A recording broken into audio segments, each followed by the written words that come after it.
Assalamualaikum warahmatullahi wabarakatuh. Di sini kami dari kelompok 3 akan menjelaskan tentang sistem pembayaran online. Di antaranya ada e-money, kartu kredit, kartu debit, dan PayPal. Nah, sebelumnya saya perkenalkan semua anggota kelompok. Pertama saya sendiri, Abdul Yani. Yang kedua Anita, ketiga Apri, Armenia, Yudhasari, dan Emi. Langsung saja untuk pembahasan yang pertama. Nah, ini kita bahas satu-satu dari e-money, kemudian nanti kita bahas ke kartu debit dan selanjutnya. Di sini pemahaman tentang e-money. Pengertian e-money sendiri didefinisikan sebagai produk stored value atau prepaid di mana jumlah nilai uang disimpan dalam suatu media elektronik yang dimiliki seseorang. Jadi semacam kita menyimpan sejumlah uang dahulu ke dalam suatu kartu seperti itu, baru nanti bisa kita gunakan. Prinsipnya e-money ini dibagi menjadi dua. Yang pertama itu prepaid card sama prepaid software. Kalau yang prepaid card itu nilai uangnya itu disimpan ke dalam suatu chip dan diletakkan dalam suatu kartu. Untuk penggunaannya itu kartunya digesekkan ke alat tertentu seperti itu. Terus untuk yang prepaid software itu nilai uangnya itu disimpan ke dalam suatu hard disk. Nah, nantinya untuk penggunaannya itu bisa dipotong lewat internet seperti itu. Untuk prepaid card itu contohnya ya seperti kartu-kartu belanja di retail kayak contohnya seperti di Maret, di Matahari seperti itu. Pokoknya yang bisa diisi terlebih dahulu terus nanti baru kemudian digunakan untuk transaksi. Terus untuk yang software itu misal pengenaan semacam di ini loh sistem MLM itu misal mereka mendapatkan saldo langsung dipotong di situ. Saldonya juga bisa dilihat di situ, transaksinya bisa lewat internet, itu yang dinamakan prepaid software. Nah, ini biasanya e-money ini kan yang menggunakan adalah di retail. Nah, di retail yang diberi otorisasi sebagai tempat belanja akan mendebit sejumlah nilai sesuai transaksi. Jadi misal kita mengisi kartunya itu 50.000, nah nanti diambil sejumlah berapa mereka belanjanya. Terus setiap terjadi mutasi transaksi, komputer yang terhubung ke jaringan pembayaran ini akan melakukan semacam perhitungan cleaning. Nah, ini dari pengertian tadi dapat diambil kelebihan sama kelemahan. Untuk kelebihannya, yang pertama transaksi mudah dan cepat. Mudah karena kita nggak perlu pergi ke mana dulu untuk ambil uang, atau kita nggak perlu bawa uang banyak untuk transaksi yang memerlukan uang banyak. Kita hanya perlu membawa kartu aja. Cepat itu karena prosesnya juga nggak perlu kita ngantri dan sebagainya. Kita nggak perlu dengan prosedur yang rumit, kita cuma pakai kartu tinggal gesek aja. Terus yang kedua, tidak lagi menerima uang banyak dalam bentuk barang seperti misalnya permen. Seperti kita kan kalau misalnya belanja masih sisa 50 100 itu biasanya dikasih permen. Nah, untuk kita pengguna e-money ini sisa uang itu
yang nasabah dari bank tertentu saja yang dapat menggunakan. Sebagai contohnya itu e-money yang diterapkan di Jakarta ya, untuk e-money transportasi, yaitu untuk busway Transjakarta dan untuk jalan tol.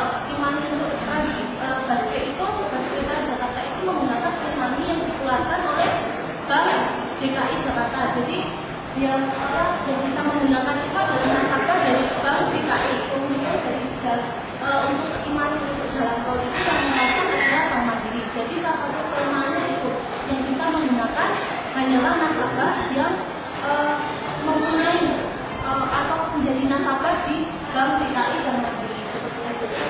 Kemudian rawan terhadap kejahatan ya. Sekarang kan teknologi semakin berkembang. Kemudian bisa meningkatkan bahkan peningkatan untuk suatu kejahatan, terutama bukan berkaitan dengan kejahatan elektronik. Sekarang kan banyak yang membobol ATM seperti itu lah. Itu sekarang e-money itu juga rawan terhadap kejahatan. Itu ada kaitannya dengan e-money yang kita menggunakan otorisasi online atau PIN. Jadi jika e-money itu nanti hilang, siapapun bisa bebas menggunakan, karena jika kita menggunakan e-money di merchant atau gerai retail tertentu, itu kan kita bisa langsung menggunakan tanpa harus menggunakan PIN tertentu. Jadi semua orang bebas menggunakan. Kemudian mekanisme pembinaan dananya itu ada dua ya, dengan sistem offline dan sistem online. Intinya itu jika offline itu kita bisa memperoleh informasi mengenai e-money, baik itu informasi mengenai saldo yang ada itu melalui microchip atau magnetic strip. Jadi melalui itu kartunya itu. Dan kalau online itu kita menggunakan sendiri, jadi kita bisa masuk ke blog yang sudah disediakan. Kemudian nanti kalau kita mau mengecek apapun, informasi apapun itu melalui blog itu kita memasukkan dengan memasukkan sandi. Intinya seperti itu, berbeda. Kemudian kartu kredit, pembahasan tentang kartu kredit. Pastinya kan sudah tahu ya kartu kredit. Nah, kartu kredit merupakan kartu kredit yang diberikan kepada pengguna sebagai sistem pembayaran. Kartu kredit ini merupakan kartu yang bisa membantu kita ya dalam keadaan darurat. Misal kita pergi ke misal kita ada rumah sakit atau membeli apa di swalayan atau kita tidak perlu membawa uang tunai kita dengan kartu kredit itu bisa lah. Nanti kita tinggal saja membayarnya itu di waktu-waktu yang telah ditentukan. Kita nanti tinggal membayar utang-utang kita itu pada bank atau kartu kredit yang menggunakan pada lembaga keuangan yang melakukan kartu kredit. Untuk manfaat kartu kredit itu bermanfaat pada saat darurat ya. Maksudnya di sini kartu kredit bisa digunakan jika kita tidak membawa uang tunai.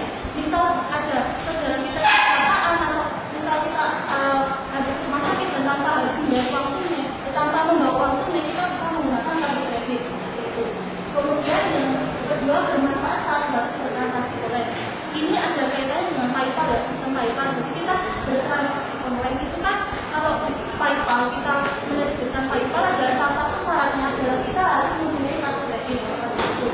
Kemudian bermanfaat untuk pergi ke suatu tempat tanpa membawa uang tunai.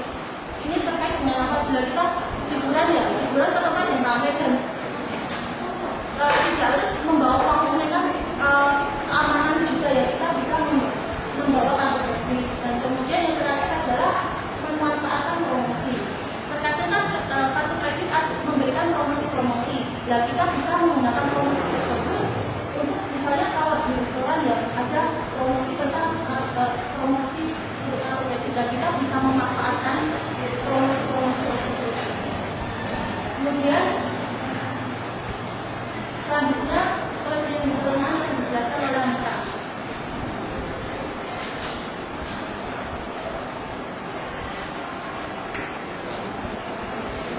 Selanjutnya kita bahas kartu kredit.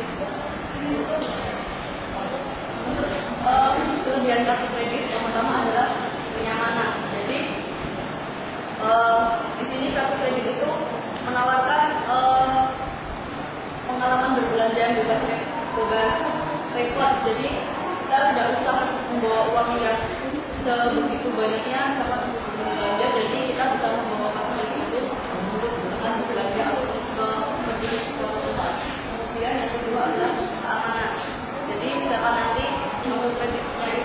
hilang, nanti nasabah bisa langsung ke bank, jadi minta lapor kalau misalkan kartu kreditnya hilang, kemudian nanti akan diproses oleh bank tersebut, akan terjadi kehilangan. Yang ketiga adalah perlindungan darurat. Ini membantu untuk pembayaran segala gawat daruratan. Misalkan ada saudara yang sakit atau apa, kita segera butuh uang, bisa menggunakan kartu itu untuk membantu akan melunasi biaya. Dan selanjutnya dapat digunakan di seluruh dunia. Sebagian kartu kredit ini telah diterima di seluruh dunia. Jadi misalkan suatu bank yang ternama itu misalkan kita pergi ke luar negeri, nah misalnya nanti bisa digunakan tempat untuk shopping ataupun untuk ya kita pergi ke misalnya ke luar negeri di manapun berada, jadi bisa digunakan kartu kredit. Kemudian yang selanjutnya adalah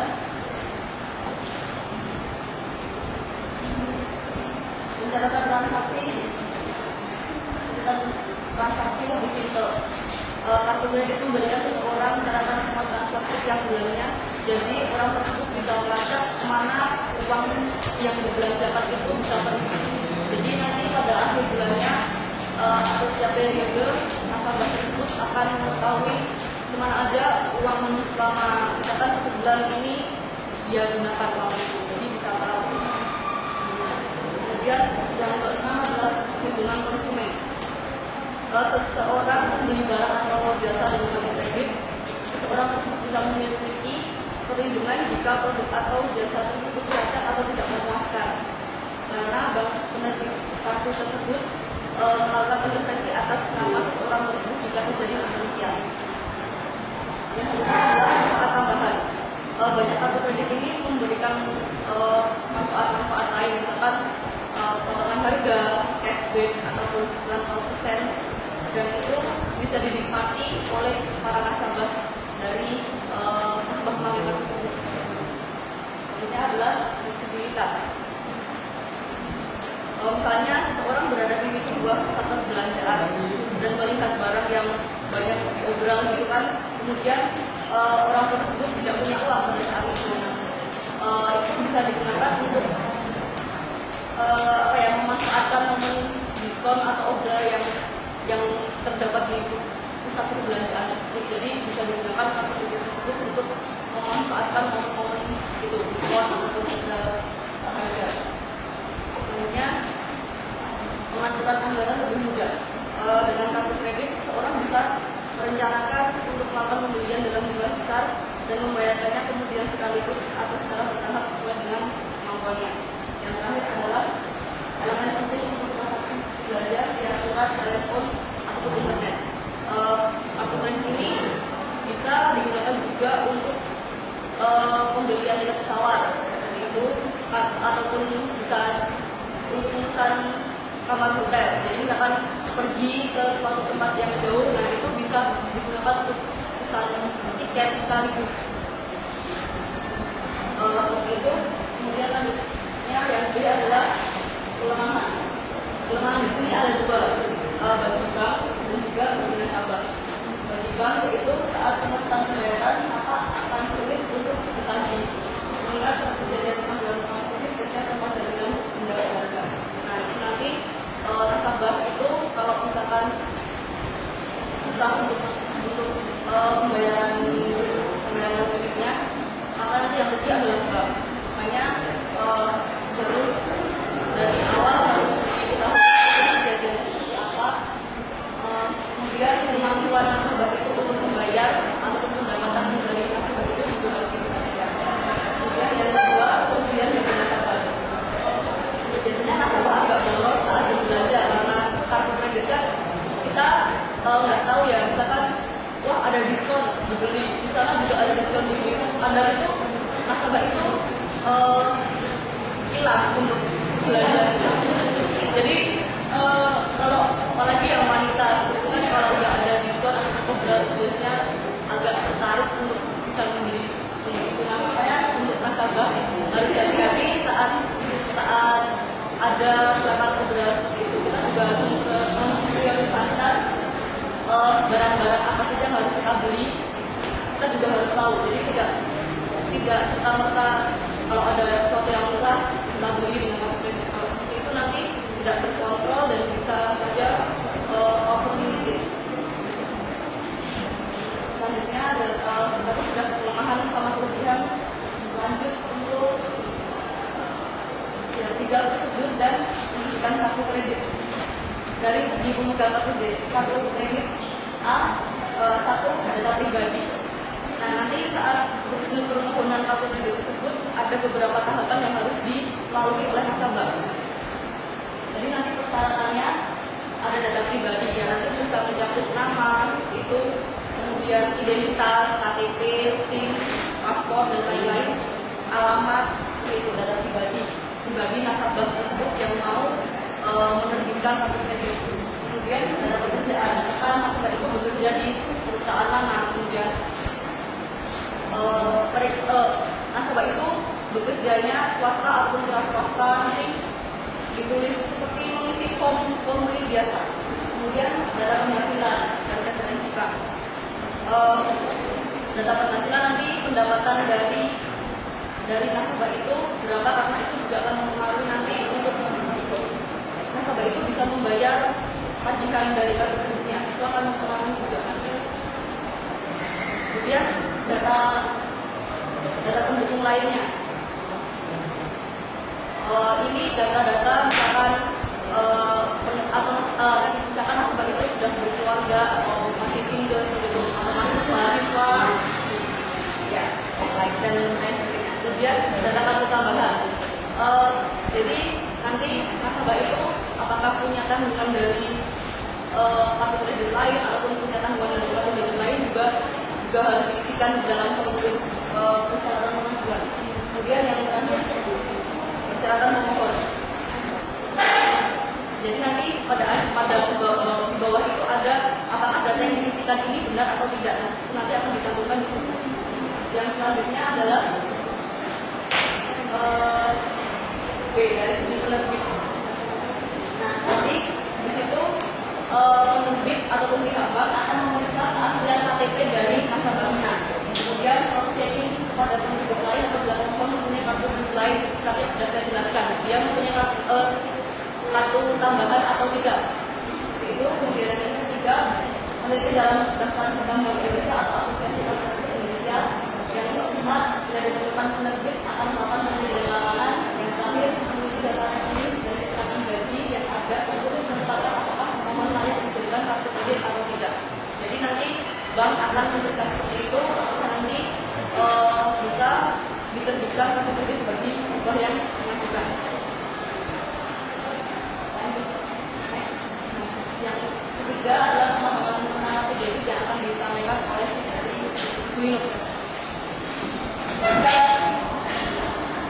Selanjutnya yaitu tentang kartu debit. Kartu debit merupakan sebuah kartu pembayaran secara elektronik yang diterbitkan oleh bank yang berfungsi sebagai pengganti pembayaran dengan uang tunai. Contoh kartu debit di sini contohnya adalah ATM yang telah kalian miliki. Itu selain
bisa menuntut pihak yang telah melakukan pencurian uang tadi apabila dia telah mengambil kartu debit atau telah mengetahui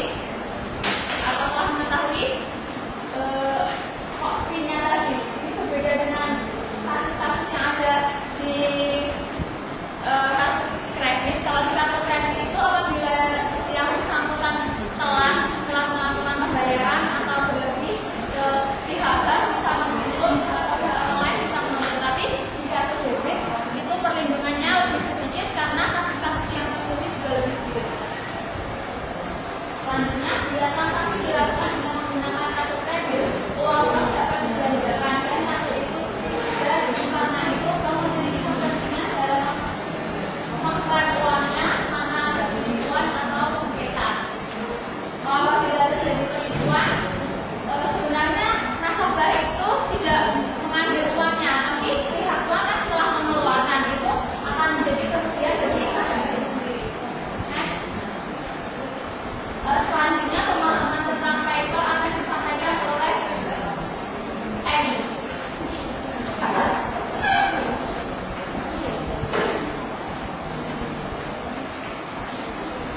Selanjutnya adalah tentang PayPal. Nah, PayPal ini adalah salah satu cara atau opsi yang bisa kita gunakan untuk melakukan transaksi secara online. Misalnya kita nggak pengen bolak-balik ke ATM atau gimana, kita bisa menggunakan akun PayPal ini. Nah, ini cuma opsi alat pembayaran aja ya. Jadi nggak kita seandainya kita melakukan transaksi online, kita nggak harus pakai akun PayPal ini. Ini cuma sekedar opsi aja. Selanjutnya, jenis-jenis akun PayPal itu ada 3. Yang pertama personal, premier, kemudian bisnis. Untuk personal itu adalah hanya seseorang yang menggunakan PayPal untuk berbelanja online saja. Kalau yang premier itu untuk yang berbelanja, untuk yang berjualan dan berbelanja online dengan nama pribadi. Kemudian untuk yang bisnis itu menggunakan akun PayPal ini untuk toko online yang menggunakan nama perusahaan tersebut.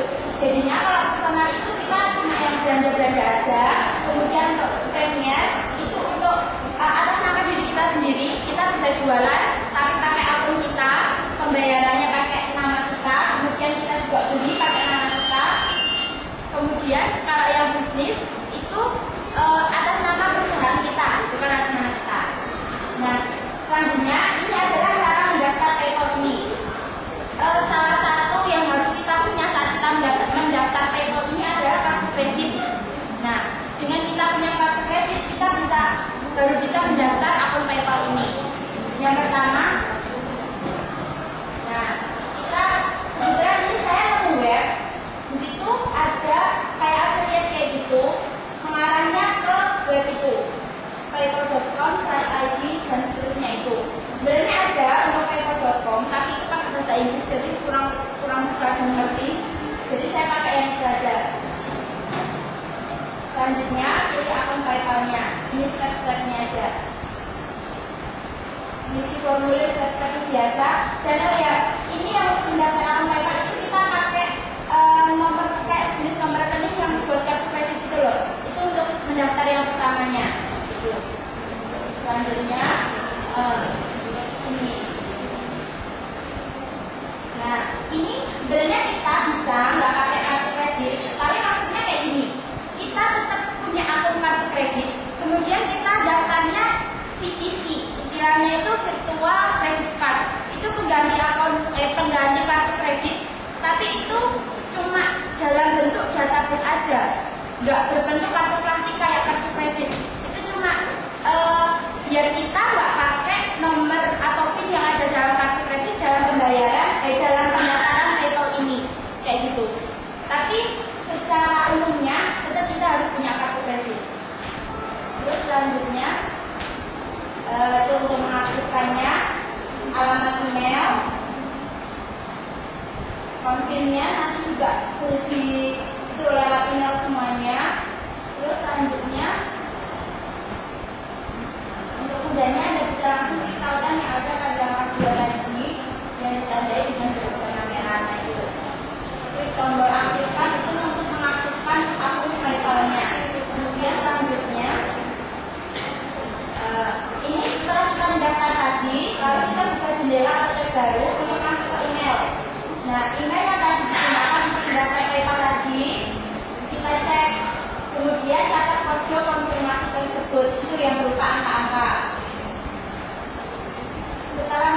itu daripada jendela tab sebelumnya, lalu salin kode konfirmasi pada tersebut pada kolom yang sudah disediakan. Nah ini kalau email ini tidak kita konfirmasikan, maka akun PayPal kita juga nggak akan terverifikasi. Jadi kita nggak bisa buka lagi.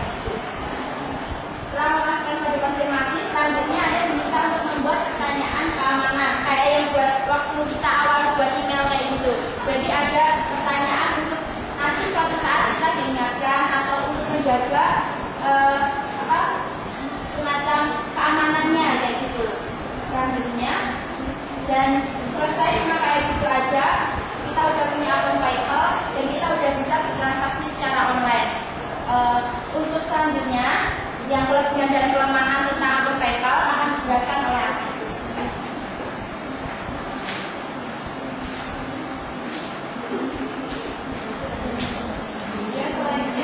Menjelaskan kelebihan dan kelemahan dari PayPal. Yang pertama adalah kelebihan. Kelebihan yang pertama adalah tidak perlu menunjukkan nomor kartu kredit pada saat bertransaksi. Nah, maksudnya seperti yang dijelaskan tadi sebelum saat pendaftaran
Inggris, jadi kurang bisa dimengerti.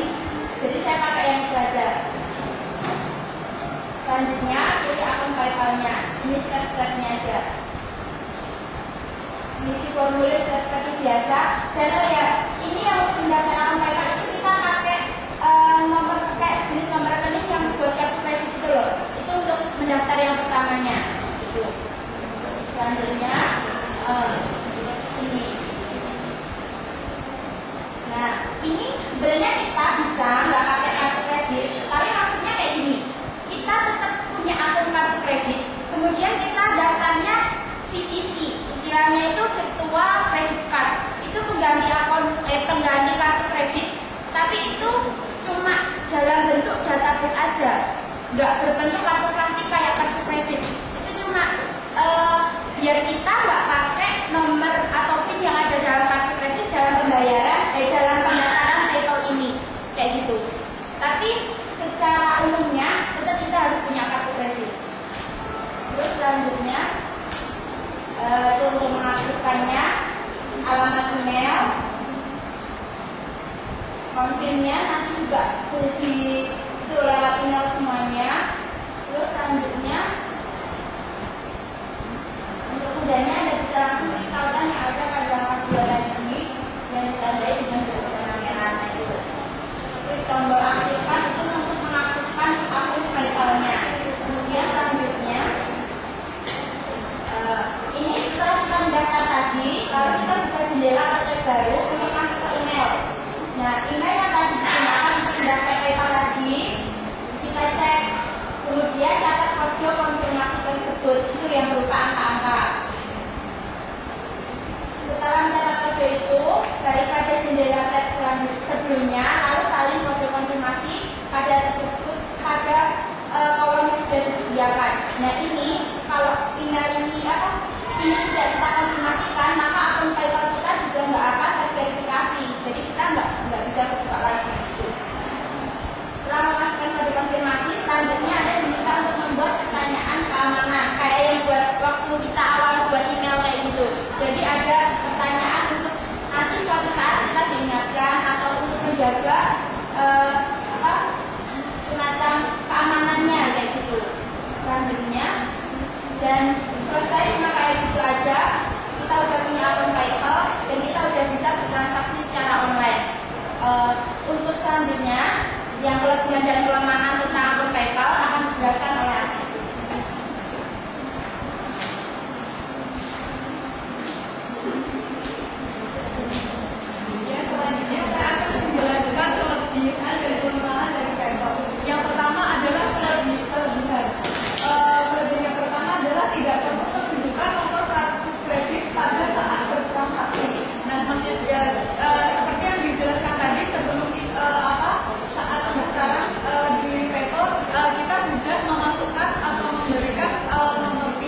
Mega, silakan untuk pertanyaan.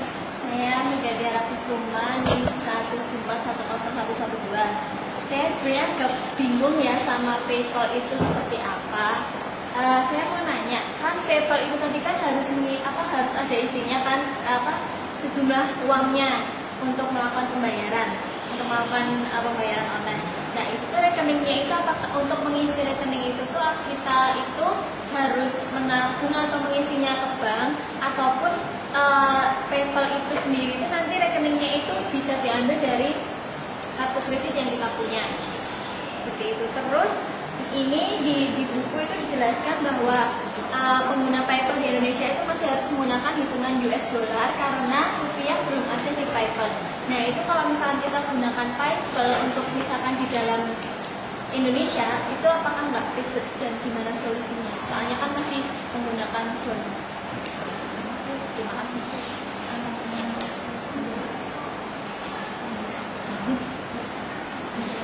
Ya, yang kedua, Sabar.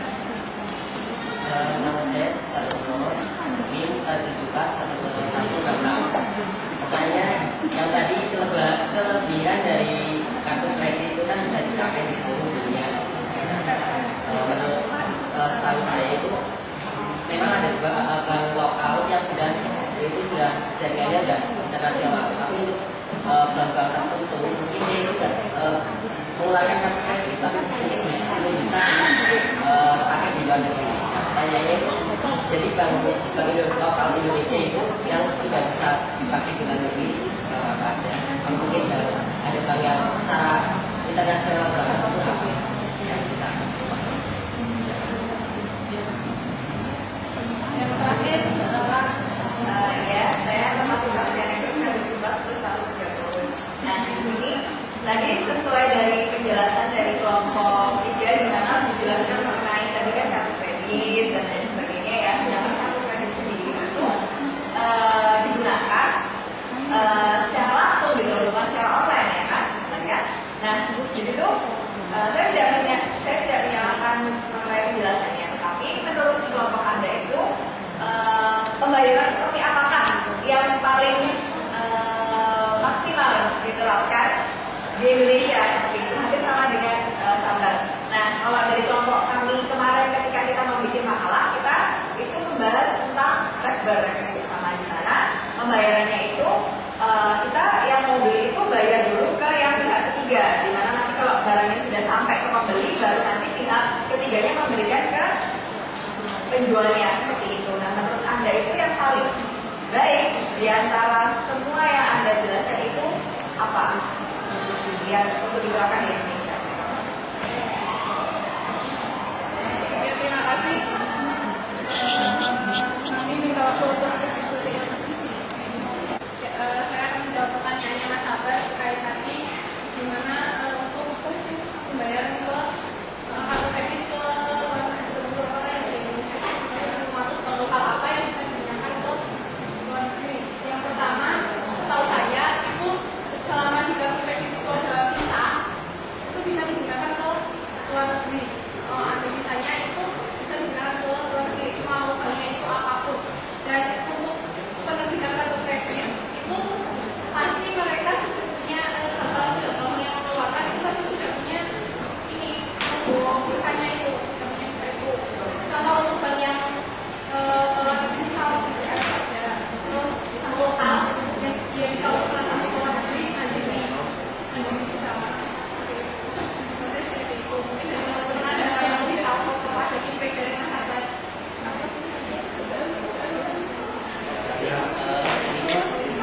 Kalau saya sudah biasanya kan sudah ada di KTM, tapi ada perbedaan antara KTM sama kartu kredit.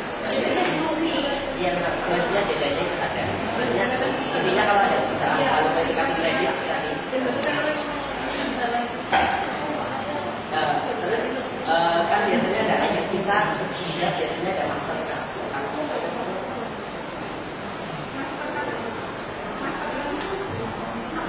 Apa fungsinya sama yang bisa? Jadi kayak misal logo visa itu bisa digunakan di bank-bank yang punya kartu kredit kan nggak harus ambil uang. Kita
tinggal akhir periodenya kita bayar ke bank penerbit kartu kreditnya itu. Kemudian untuk yang dalam bentuk dolar itu tetap kalau di Indonesia di dalam akun PayPal itu belum ada rupiahnya ya, jadinya masih dalam bentuk dolar. Tapi ketika nanti ada pencairan dana, ketika kita mau mencairkan dana yang ada di dalam PayPal kita ke dalam kartu kredit itu bisa diakumulasikan rupiah, tinggal berapa rupiahnya kayak gitu. Tetap nanti kalau kita menerima duitnya di kartu kredit kita tentunya tetap rupiah aja. Cuma dalam PayPal itu belum ada. Mungkin ada tambahan lagi. Oh iya, PayPal itu tadi kan ada banyak penipuan dan banyak itu ya. Misalnya kita sebagai pengguna itu gimana cara mengantisipasi biar nggak kena itu?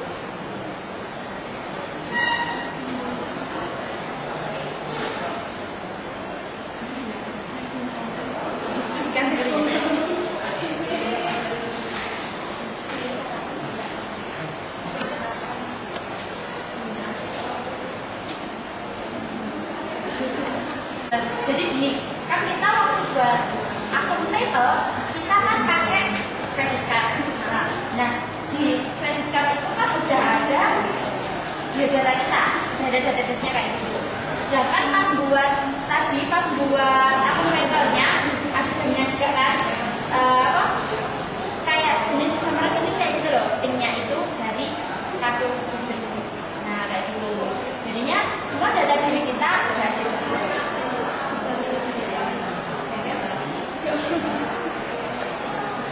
Untuk yang selanjutnya kita pertanyaannya Lala silakan sama Nia.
Sedangkan kalau semua kita ini bertransaksi antaranya atau lebih mudahnya itu menggunakan debit card. Terima kasih.